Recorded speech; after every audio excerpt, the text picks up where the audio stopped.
summarise what Final Fantasy means to me now, at this age, or this phase, should I say. I think it's perfect for what the Final Fantasy series does best and always set out to do. It's become something symbolic.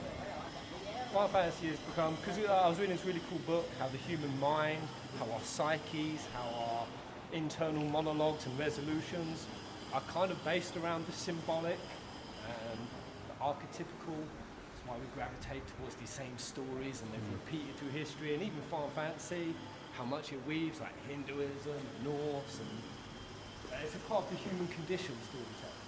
And honestly, that's kind of where I'm at now, as we get ready to board the boat over to Phi Phi. We're going to be in a really cool tropical little island for a few days. So I feel like Bart's right now, just as he's met Faris, the pirate captain. Yeah, you've not seen Five. No. There's this purple-haired chick who is masquerading as a captain and a dude. Oh, okay. And it's only when she's sleeping, Bart's in Gloof, see on their like, when they get like big old horns, they're like, oh my god, she's actually gorgeous. And then they realise she's a chick. Yeah. And then she comes out as a female, and the whole crew are like, oh, we've always known. Like these hardened pirates. And Yeah. like, yeah, you're still our captain. Yeah. Really, I don't know why that's coming to mind, but that feeling of kind of magic and wonder, and bringing that magical feeling into the world, and sort of the variety, kind of like 10. Yeah. Variety, like Makalania and like Zanakan. Like Phuket town kind of had a bit of a really old kind of historic feel. It's quite a historic town we were just in. Yeah, compared to where we were in Patong, it's very different, wasn't it? Yeah, yeah, and throughout this journey, honestly, there's been so many times where I think I've been just making Final Fantasy a private thing again, having private moments. It's not even been playing the games. It's been far rawer experiences with it, like sat out in nature. There's no lights from any city. I've not seen anyone for a few days.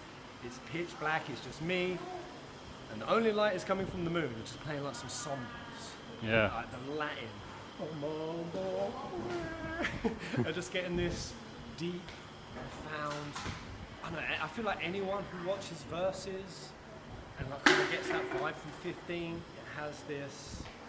Oh, it's really hard to pin it down because it's just a feeling. I've not ever articulated it, but whether it's the Latin music, the setting of it, the fact that that's all coming from like the history of 15's world and like the lineage of the kings. Yeah, it's an authentic experience for you though as well, isn't it? Like your feelings on the game it has might this be different. authenticity, it has this universal wisdom to it. Yeah. Being out on the road, where I wasn't reading, I wasn't really stimulating my brain with anything. Honestly enough, that was the whole point of the trip. No stimulus. Go into a space with nature and don't feed yourself with anything but yourself. Just be completely with yourself. Yeah. And in that space, to feel kind of like these resolutions, like these understandings, these things just sort of click into place. It does. It feels like you're kind of tapping into like a cosmic intelligence, or whether it's just an internal intelligence, and it has this really raw feeling to it. I did this perseverance, this going through a long night. Yeah. That's what 15 really gives the feeling, like where darkness has just kind of crept on, and there was times, especially the night I cycled all through, coming back to the UK, I cycled all through the night, and just the like profundity of seeing like the dawn rise. Very basic things, that's very primal to humans. Yeah. You know, back in the day when we didn't have our walls and our houses and our security systems and eviscerate nature, just surviving through the night, it was a thing. Yeah. And to feel the dawn rise, to feel life come back in like a 24-hour cycle. Yeah. And you'd been through all of that. Yeah. Like you'd been through all that I've night. been through it in a way that my modernised, civilised brain, I guess, we just never had these kind of experiences. No. That's why I wanted this trip to be far more than just a flitting around. Yeah. And even like Final Fantasy 13, like Lightning and the gang, like having a focus. Something that is kind of casting the characters away from all they know, from their family. I mean, Lightning from her career, the life that she basically had. She basically had formed her entire identity around, and then to get this focus that forced kind of her and all the characters to really go inwards and find what it is that they're fighting for, what it is that they're here for. What is this focus, this inner direction that we were kind of naturally drawn towards. It does. It feels very fate mechanic-y. Do we have a purpose? I always kind of believe that to a degree. I don't think there's like a singular purpose that we're here to achieve. I feel we can live out what we're here to do in like a million different ways, in a million different settings. Yeah. But the main thing is kickstarting that process. Yeah. And I really feel like this journey did it. And Final Fantasy did kind of ghost me along and inspire me at times. How many times I would just play songs from the soundtrack, and almost in an instant be fed these kind of narratives, these sensations that, you know, I sat behind a computer as a kid playing on the other side of the screen, something that I kind of got to a stage where I almost sort of started not resenting games, but kind of fearing them, in the sense that, and I'm sure every game has had this, like, am I just wasting my time? Yeah. Getting lost in these illusory, fabricated worlds. Yeah. Is this something that is just disconnecting me from reality? And it can be. It can be. And I think it's where, for me at least, I always harp on about RPGs and how they have so much more value beyond just that gameplay experience. That's why I'm always harping on about Final Fantasy has to be more than a gameplay experience. Yeah. Like, that's a part of it, it's an aspect of it. Final Fantasy has always sort of pushed the frontier in world building, and where I feel with the series right now is just so much more of a deeper appreciation, a realization, you know, especially when it just pops instantly into my experience in some of the like toughest moments in these trips, to feel like it's an old friend that's there, and to really see clearly for the kind of the first time, even after doing years of YouTube and talking about why I love the games, whereas I more than any other person, I'd say, or typically more than anyone, who gets to spend their whole day for years on end dedicating their mind to just a singular series. That doesn't really happen. That really happen. No. And even me spending all that time, it was only going into real world situations, not actually framing my mind around Final Fantasy. I'm making it for content,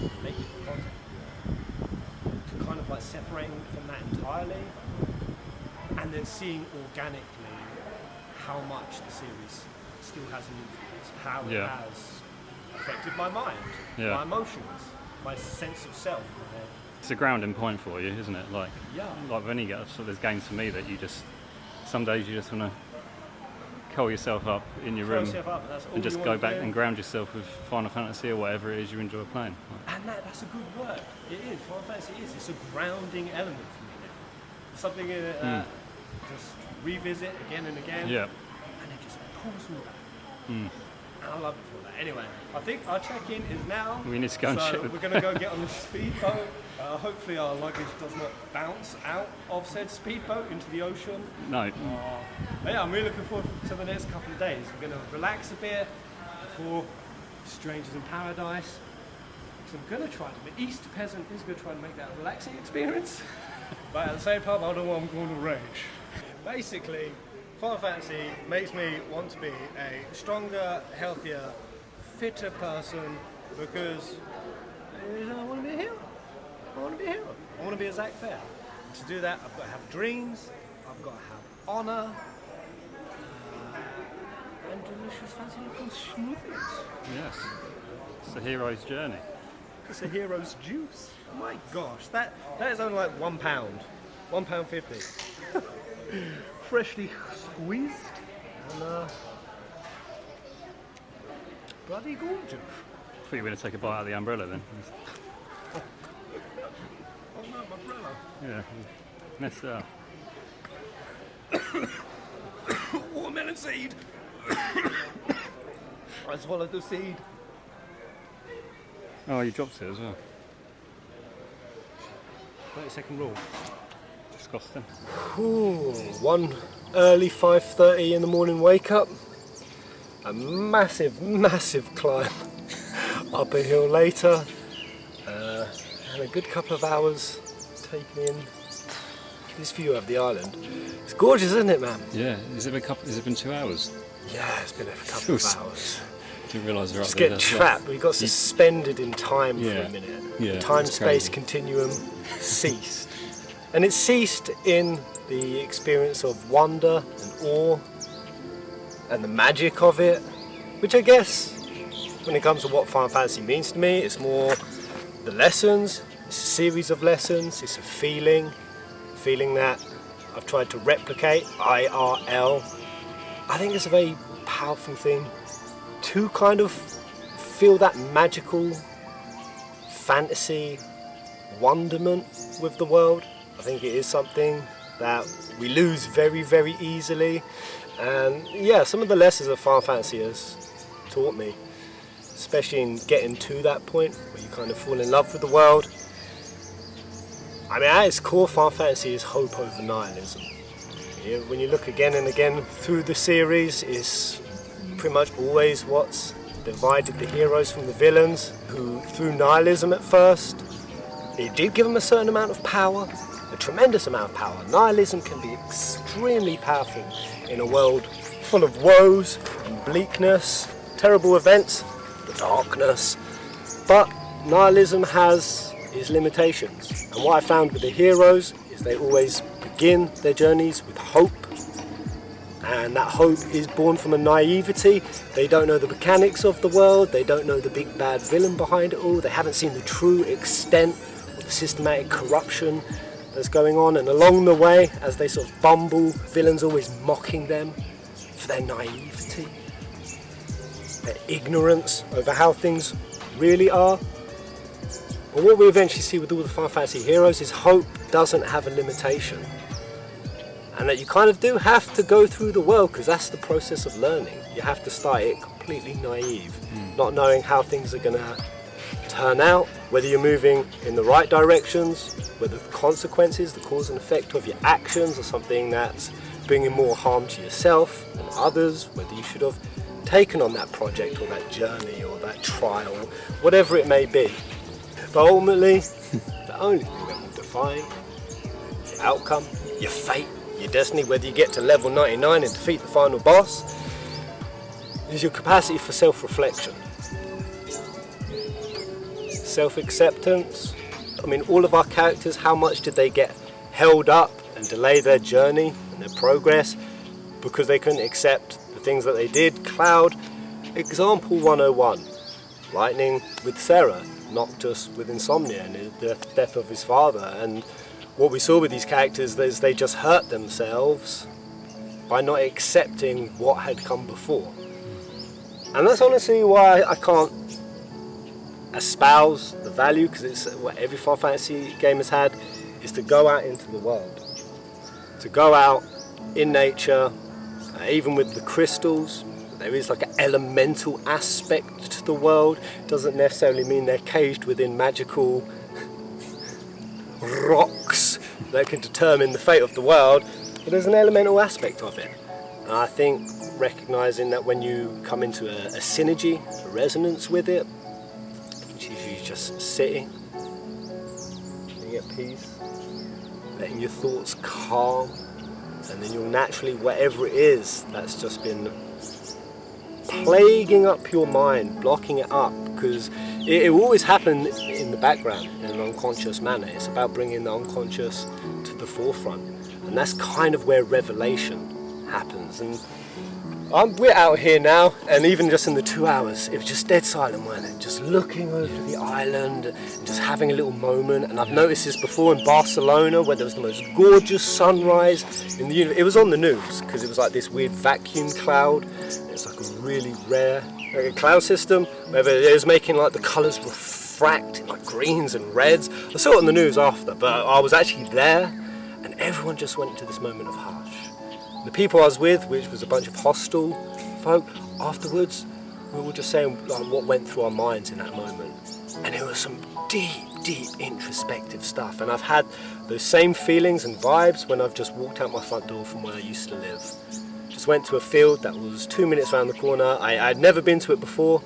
I sat there and watched the sunrise. You know what I mean? So you don't have to go travelling the world and casting completely everything off, become wandering, jobless hobos like us. That kind of quality is accessible any place, any time. And the thing is, we tend to make excuses for why we're too busy, or the place that we're living in is too underwhelming. And it's such a little mind snare. It can invite in a degree of nihilism. And that's one of the other really beautiful things Final Fantasy has taught me. If you look at, like, say 6 or 15, where the world was literally destroyed, and yet at the end of the day, even the end of the world wasn't the end of the world. There's always another day, another dawn, another opportunity to get back up and go for the trophies in life. And maybe that's another one, that there's trophies in life that are real tangible achievements and accomplishments to be had. And sometimes the world will recognise them, like the actual game itself. Trophy, pings, it's like, you've done it. And you may get that recognition very directly in life at times. You may get it from what society recognises as an achievement, as an accomplishment. I got a promotion. Everyone sees a promotion as a valuable thing. You might have friends or family, if you're lucky, come up and directly tell you, and they're so fulfilling when you do get that direct appraisal, I suppose. But what I found is most of the trophies in life, you won't get an alert notification for. Most of your trophies you have to recognise yourself.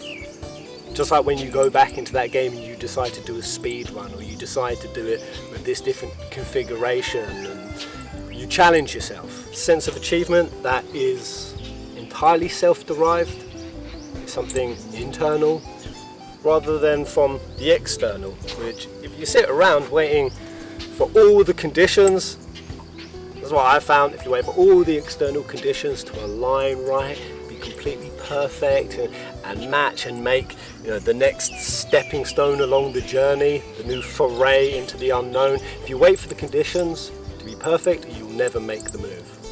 They will never ever be perfect. Most of the beautiful things I've experienced in life required taking the risk of getting wrecked. Getting completely wrecked. Just like in Final Fantasy, guess what will never gain you experience? What will never level you up? You will never gain XP if you run away.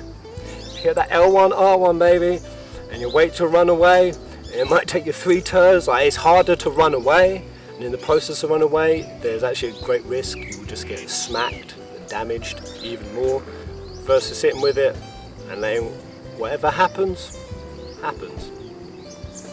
That's also where I kind of find on the opposite side of acceptance, and it's a fine balance between having an active rebellion with things.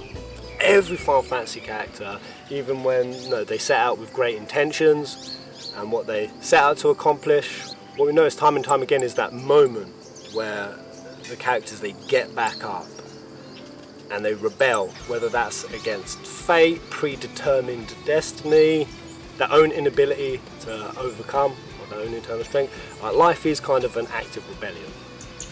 Happiness is almost an act of rebellion. Because the real and only true test of a person's character, in my opinion, is when you're able to smile when there's really no reason to. When everything else has gone against your favour and brought in a tremendous amount of difficulty and suffering to continue, it's the Tidus and Yuna laugh. That's why that scene is, man, that scene is not out of context. To think that people ruin, that scene ruins Final Fantasy X, wild to me. That scene right there speaks more volumes than a lot of the themes in Final Fantasy. And the other one, I suppose, would be never to write yourself off. I've been very guilty of this, and I've really delayed my own progress at times, writing myself off. But also writing other people off. Take Cain, or Golbez, or a deer, or even a Hardin. These people who you can, you look at them and you go, that's a villain. That's a villain.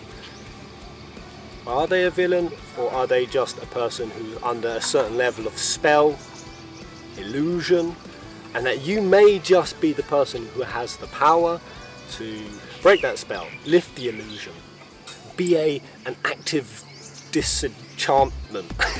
And that kind of the way to do that, this other beautiful thing with Final Fantasy, is sharing your backstory. That's such a glorious aspect of Final Fantasy. And we did kind of get in 15 with Bros DLCs. It was the first Final Fantasy. Why I really pinned it as a crime for 15, because every Final Fantasy we have our hero meet up with a team of people and go into their backstory. And in seeing these characters' backstories, the hero himself learn something from them. The most direct one I think is tied very directly into the themes, the tones, everything with especially Kabbalistic lore. I'll say with 7, there's all these different trees on the path to self-realization, and some of them are called like Tiferet, which is like strength and beauty, and you've got ones that kind of represent Barret, like determination, hardiness, or you had Chesed, which is more like Nanaki, wisdom and insight, or Yuffie, sort of playfulness and the zaniness, the expressiveness, and that learning how each of these characters navigated to become who they are, and just recognizing the true quality of that individual. That's what elevates Cloud, and that we're all here kind of learning and bouncing off of each other. There's like an active service to be had. Everything can be a catalyst for growth. The cutscenes of your life are always something you can replay and revisit. Usually always the significant ones, they get locked in there. And just like every Final Fantasy, when you first see a cutscene or you first play the game, you get a certain level of appreciation from it, but how much is it upon the revisiting, watching the cutscenes, observing them a bit more, coming at them from a different POV, that you get a different takeaway, a different revelation. And we can get that and share that through each other's cutscenes. But to be an active participant in that is being able to express truly, authentically, organically who you are, to have that unashamed, uninhibited ability to present yourself exactly who you are, rather than how you want people to perceive you. And we've had many Final Fantasy characters come into the stories trying to put up big bullshit acts and personas. Vincent, Cisne, Balthea, Ash, Snow. Oh, my boy Edge Geraldine. Fantastic. Ooh! Edge Geraldine 4. Fantastic example. Yeah, we've had so many characters, they come in with this almost stereotypical baseline of their characterization, and how much we tend to dislike characters at that stage when they're not fully authentic. They're not showing us their vulnerability, they're not showing us the sincerer aspects of themselves, and how so many Final Fantasies has been an exploration of going into events and scenarios where that baseline of characterization can only hold up for so long. And then we have to start seeing both the persons more beautiful, more vulnerable, and also their worst traits. And guess what happens when we see those with those characters? We love them more because of it. We come to appreciate them more. They have more value for us as a player, as well as the other characters in the game. So authenticity, Final Fantasy really, there's so much of Final Fantasy that's taught me. And I think that's where I'm really at with the series right now, is just this profound appreciation, which is massively racked on top of the appreciation I've had for the last years, being able to talk about the series, cover it, play games, make somewhat of a career. It always feels so weird for me to describe it as a career, but that's what it's been, and it's afforded me the opportunities and the leeway to both fuck everything up completely, to screw everything up, become completely lazy and idle and take things for granted. On the complete opposite spectrum, it's also propelled me into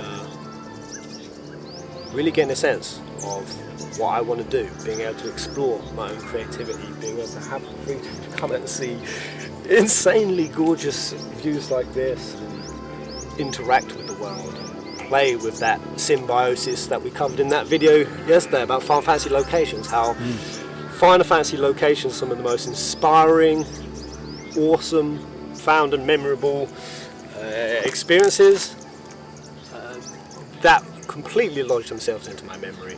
I remember moments exploring Final Fantasy almost as distinctly as I do when I've actually come out in IR, and that's where video games, they're just this crazy phenomena. It's just this bridge between the frontier of fantasy and reality. I think that kind of encapsulates what I love about FF, why I love the series going forward, and why I hope 16 can instill even more juicy, beautiful, or inspiring stories and themes and characters and world creation. I read online someone said you should never get your life lessons from a video game, but I completely disagree. I think that's almost entirely why RPGs in the Final Fantasy series has far more to offer than most video games, because it can instill something real, something valuable. Mister, shall we hike back down the hill, mister? So, Yeah? Come get in the shot with me, Gingy boy. Come give a salute. Whoosh! Yeah. It's going to be exciting. We just realised we're going to be out here for like 9 months, pretty much. yeah. It's 3 months longer than we imagined. Yeah. And we're going to be going through this, playing video games alongside. I think that's going to be Very going to sweet. be unique. It's going to be sweet. Very Yeah, sweet. yeah, This is the game I want to play the most. yeah. We'll play a bit of this. Yeah. Honestly, guys, blast up that comment section. Let me know what Final Fantasy means to you. If there's a lesson, there's a singular lesson you guys had to pull out, what the series kind of taught you, let me know in the comment section below. Somewhere around just below his titties, I think, there should be a little red button. Go on, give his nips a honk. Go on, give him a tap. Oh, I'm sensitive. I'm sensitive. Peace out, guys.